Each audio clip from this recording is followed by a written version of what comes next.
Kebakaran lahan di kawasan tempat pembuangan akhir atau TPA, Kecamatan Talang Ubi, Pali, pada Rabu sore menghanguskan lahan yang kurang lebih luas sekitar 2 hektar.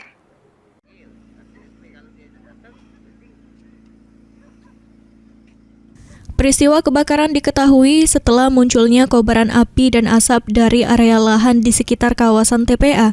Kondisi tersebut membuat petugas lingkungan hidup Pali langsung melapor ke pihak damkar. Selanjutnya petugas berupaya mengendalikan api agar tidak meluas ke area lain di sekitar kawasan TPA. Proses pemadaman sendiri dilakukan dengan mempertimbangkan kondisi lahan yang terbakar, serta potensi api kembali muncul akibat material yang mudah terbakar. Luas lahan yang terdampak kebakaran diperkirakan mencapai sekitar 2 hektar. Hingga saat ini penyebab pasti munculnya api masih perlu dipastikan melalui pemeriksaan lebih lanjut oleh pihak terkait. Jadi kebakaran TPA ini lebih ke kebakaran dari sampah-sampah yang dibuang di TPA. Untuk luas terbakarnya Pak?